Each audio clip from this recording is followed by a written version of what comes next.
개인 판매상에게 특혜 제공 논란을 빚고 있는 전북 인삼농협. 해당 조합장은 직원들의 연차 수당 일부를 상납받은 사실도 드러났습니다. 시민단체들이 총선 네트워크를 구성하고 정책 선거를 촉구했습니다. 나쁜 공약 선정으로 낙선운동에 버금가는 결과를 내겠다는 목표입니다. 병원 내 감염을 막기 위한 병문안 개선운동이 시작됐습니다. 면회 제한 등 관행을 개선하는 게 성공의 관건입니다. 여러분 안녕하십니까? 전북권 뉴스입니다. 전북 인삼농협의 파행이 도를 넘었습니다. 개인업자에게 특혜를 준 것도 문제인데 조합장은 직원들로부터 상납까지 받았습니다. 직원들의 연월차 수당을 받아 챙긴 건데 일부는 용돈으로 돌려줬다고 합니다. 김하연 기자입니다. 지난 1월 초 연월차 수당을 지급받은 전북 인삼농협 직원들. 그런데 각 부서장들로부터 수령액의 10%를 떼서 내라는 통보를 받습니다. 수당을 걷어서 조합장에게 주기로 했다는 겁니다. 간부들은 당시 조합장이 연차 수당을 지급하지 않으려 하자 결제를 받기 위해 이 같은 결정을 한 것으로 알려졌습니다. 부당한 요구였지만 직원들은 대부분 자신의 수당 일부를 반납했습니다. 연월차를 안 준다고 했다가 지급을 받는 거잖아요. 이러면 되죠. 파벌은 말을 안 해서 그렇지 다 많이 있었죠. 혹시라도 그 인사장 불이익 때문에 그 얘기를 안 한 거죠. 이렇게 부서장과 총무부를 통해 지난 1월 4일과 5일 직원들에게서 객출된 돈은 650만 원. 간부 A씨 등 2명은 5일 조합장실에서 이 돈을 조합장에게 현금으로 전달했고 조합장은 일부 직원 용돈을 제하고 600만 원을 받았습니다. 이에 대해 조합장 측은 해당 간부에게 돈을 받기는 했지만 어떻게 거쳤는지는 모른다는 입장입니다. 전혀 10%를 뗀지도 모르고 직원들이 이제 조합장님 상여금 개념으로 생각하십시오. 전에 그래서 난 그 생각만 했던 거예요. 하지만 정상적인 상여금이라면 왜 조합장실에서 현금으로 월급 날짜가 아닌 날에 갑자기 지급됐는지 의문입니다. 돈을 전달한 간부는 건네진 돈의 성격에 대해 함구하고 있습니다. 그거를 뭐라고 말씀드리면서 드렸어요, 그러면은? 그 부분은 취재가 시작되자 조합장은 지난주 금요일 돈을 돌려주기 시작한 것으로 전해졌습니다. 한편 경찰은 조합장에게 상납된 돈이 부적절한 것으로 보고 수사에 착수했습니다. MBC 뉴스 김하연입니다. 전북 인삼농협이 개인 사업자에게 특혜를 주며 폭리장사를 용인하고 있다는 전주 MBC 보도와 관련해 경찰이 수사에 착수했습니다. 진안경찰서는 오늘 오전 인삼농협을 방문해 현장 조사를 벌이고 개인 사업자가 판매장을 마치 농협에서 운영하는 것처럼 꾸미고 영업을 한 경위 등에 대해 진상 파악에 나섰습니다. 농협 전북본부 감사국도 조사에 나서 해당 인삼농협의 위법성 여부를 검토하고 있다고 밝혔습니다. 잊을만 하면 터져나오는 면새우 불법 유통, 이번에는 어업용입니다. 나이 많은 어민들로부터 면새우를 사들여요 일반 기름으로 속여 판 전문 유통업자들이 있었습니다. 이경희 기자가 보도합니다. 김제의 한 창고, 20리터 기름통 10여 개와 탈색을 돕는 활성탄 포대가 놓여 있습니다. 주차된 승합차를 열어보니 개조된 유조 탱크가 들어있습니다. 창고 밖에는 2만 리터짜리 유류 탱크와 연결된 호스도 발견됩니다. 46살 류모 씨 등 5명이 어민들에게 사들인 면새우를 정제한 뒤 저장해 놓은 겁니다. 어업용 면새우는 시중에 유통되는 걸 막기 위해 이렇게 검은색으로 착색을 하는데요.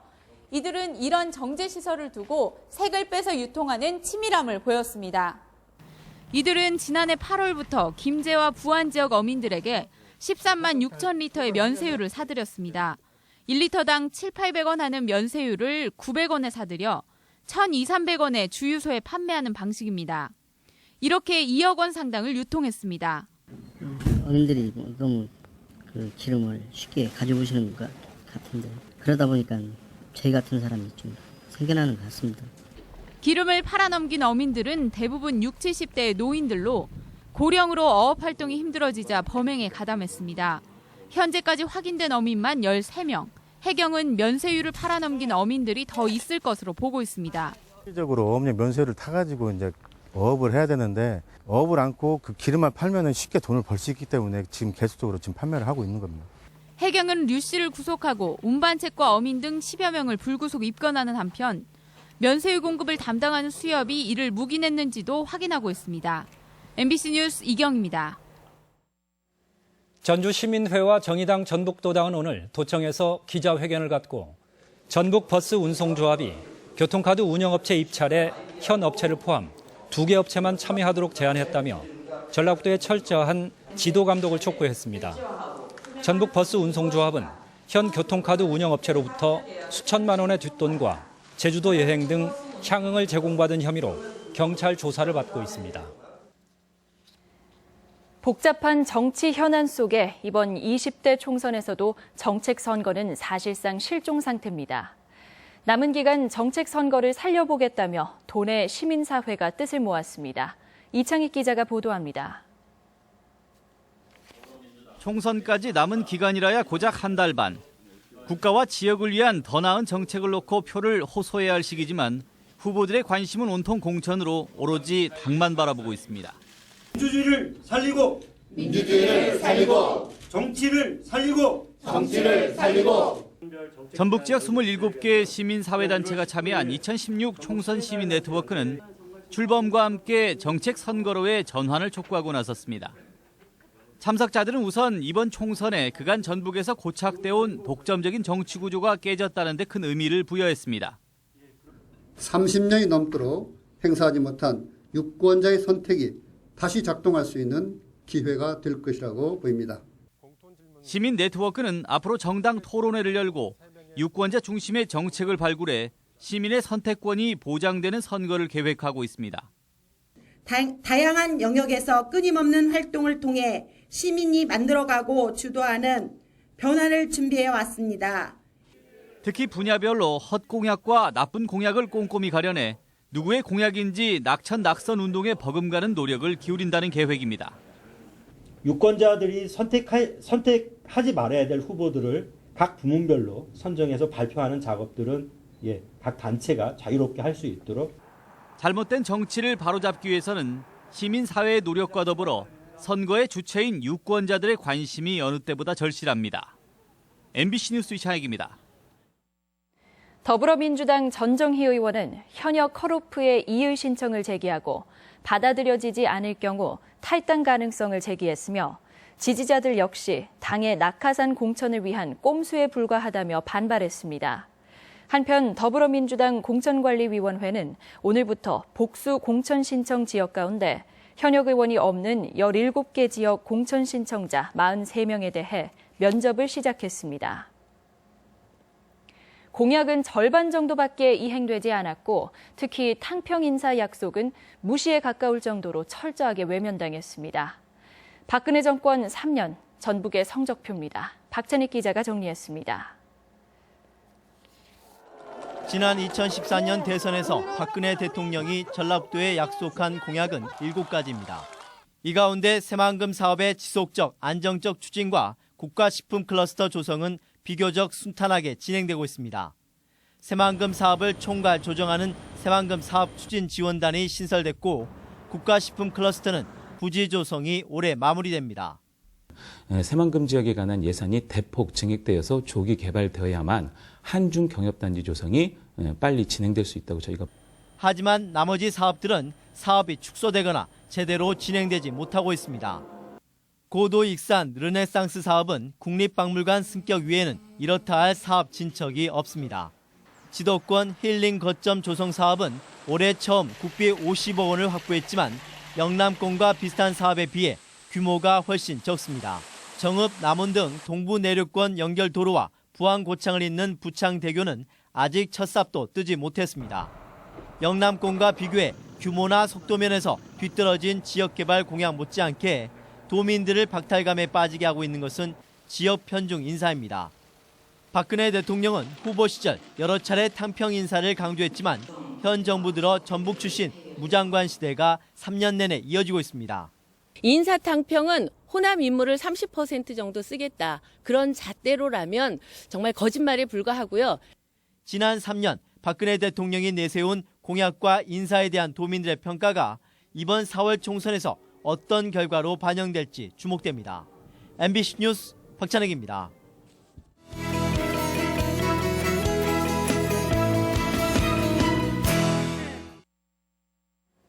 빠른 쾌유를 바란다는 병문안이 오히려 병을 키울 수 있다는 지적이 있습니다.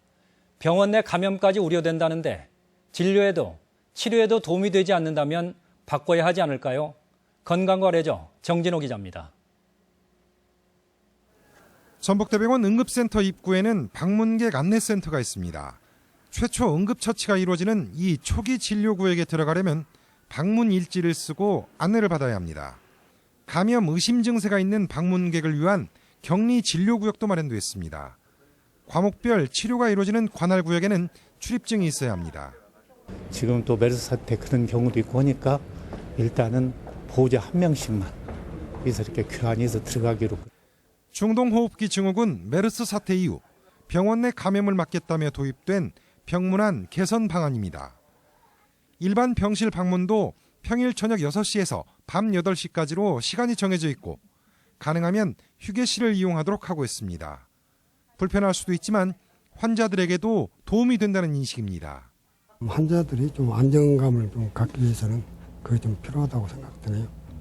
전북대병원의 입원 환자는 하루 평균 1,000명에 병문안만도 매일 3, 4천 명이 몰려 북적이는 셈입니다. 이런 상황에서는 최적의 진료나 치료를 기대하기 어렵고 최악의 경우 병원 내 감염의 원인이 될 수도 있습니다. 정상적인 의료에 집중을 할 수가 있고 병문안객도 최근에 메르스라든가 감염에 노출돼서 저희 국민이 다 어려움을 겪었습니다. 그런 것들 차후에 예방하기 위하게 되겠습니다. 쾌유를 바란다는 병문안이 오히려 병을 키우고 없던 병마저 만들 수 있을 정도라면 아무리 관행이라 해도 바꾸는 게 최선일 겁니다. MBC 뉴스 정진호입니다. 전라북도 교육청은 다음 달 초부터 6월까지 도내 기숙사 121곳에 대해 숙소와 도서실, 컴퓨터실 등 실내 전체 조명시설의 조도가 기준에 맞는지 조사하기로 했습니다. 도교육청은 실내 조도가 낮을 경우 시력 저하와 피로감을 높일 수 있다고 보고 다른 교육시설에도 검사를 확대할 계획입니다. 국세청의 지난 2014년도 연말정산 자료에 따르면 도내 억대 연봉자는 6,700여 명, 전체 근로자의 1.6%로 전국 17개 시도 가운데 15번째였습니다. 한편 억대 연봉자는 서울이 22만 7천 명으로 가장 많았고 비율로는 울산이 8.5%로 1위를 기록했습니다. 호남지방 통계청에 따르면 지난해 4분기 전북 광제조업 생산지수는 99.7로 전년 대비 6.6% 떨어져 같은 기간 각각 13.6%와 1.8% 상승한 전남 광주와 대조를 이뤘습니다. 금속과 기계, 자동차가 10% 이상 큰 낙폭을 보였으며 전자부품과 식료품, 화학 제품만 증가하거나 전년과 비슷한 수준을 보였습니다. 오늘의 간추린 소식입니다. 오늘 출범한 도 탄소산업발전위원회가 국내 탄소기업 등과 주요 의제와 정책 발굴에 나서기로 했습니다. 전라북도는 2025년까지 240개 기업 유치, 3만 5천 명 고용 목표의 탄소산업 비전을 제시한 바 있습니다. 군산 산림조합이 오는 4월 초순까지 미장동 나무시장에서 유실수와 조경수 등을 10에서 20% 할인 판매합니다. 또 나무 판매장에 전문 산림경영 지도원을 배치해 수종 선택과 식재 방법 등도 안내할 예정입니다. 제42대 전라북도 선거관리위원장에 장석조 전주지방법원장이 선출됐습니다. 장 위원장은 제20대 국회의원 선거를 앞두고 중책을 맡게 됐다며 공정한 선거 관리에 최선을 다하겠다며 취임 소감을 밝혔습니다. 전주지검 남원지청은 오늘 유관기관과 업무 협약식을 가졌습니다. 전북권 뉴스였습니다.